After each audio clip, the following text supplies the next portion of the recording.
What's going on, Aries? Welcome to your weekly forecast for the week of October 5th through October 11th of 2020.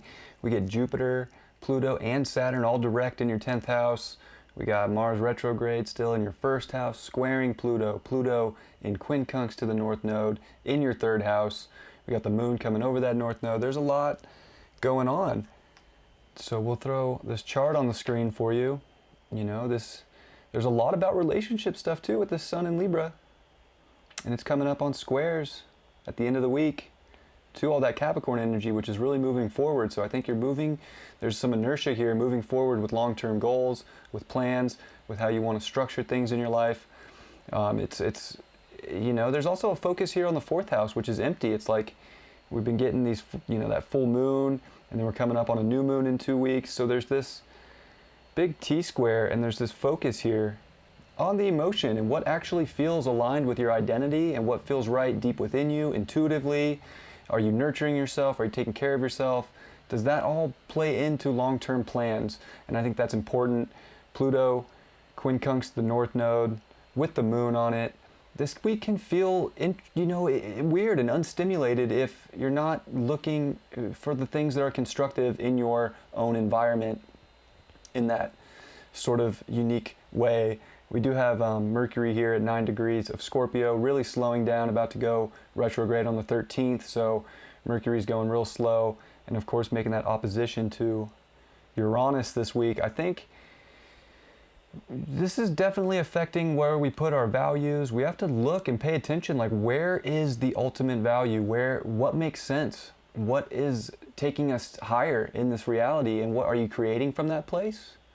Are you willing to let go mentally of things that don't need to be part of your reality? And it's definitely this balancing act here, especially with the Sun in Libra this week, of I think it's like got to make the hard, deep emotional decision, and where's it going to take me? I don't know, but you have to be willing to go along for the ride to stimulate the curiosity to transform where you're going long term this week. And then we got Venus at 5 degrees, which is going to start making trines over to Uranus. I think that the ultimate beauty within relationships and within yourself and confidence here is in completely changing up, doing something out of the ordinary, just throwing something insane in the mix and seeing what happens and seeing if it stimulates you. Because if it stimulates you, I think you're going to see this beauty in some of the work that you're putting in. It's like this step-by-step process here that's going to help you emotionally connect to what it makes the most sense for you in your immediate world.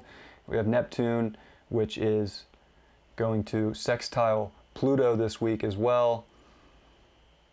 I'm sorry, Jupiter. Sextile Jupiter. It's beautiful. There's this surrender.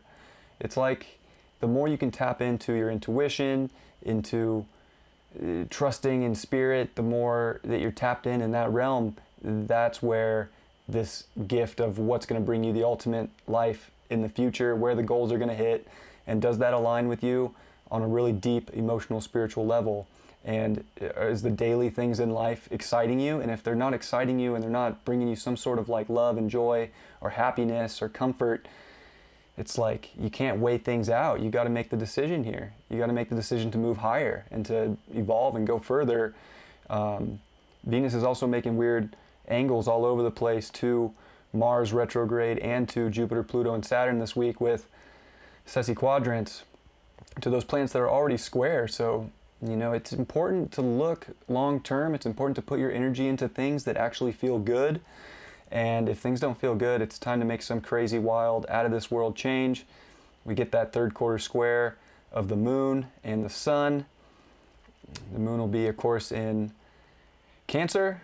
So this is going to definitely bring up more emotions. I think it could be a very emotional week overall, Aries, and you got to be able to find that drive to push forward with what makes the most sense in your world and what is stimulating you. And if it's not, then what? You don't want to get stuck in there, Aries. So let's see what the card is for you. It's the 7 of Cups reversed. So I would say that you definitely are being presented with some options right now, and you gotta take the one you want.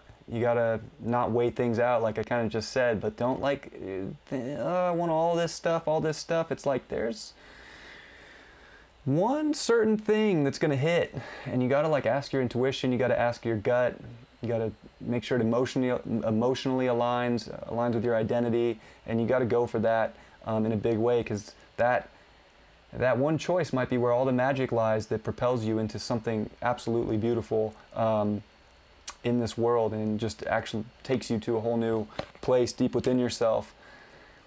I love you very much, Aries. I'll catch you next time. Peace.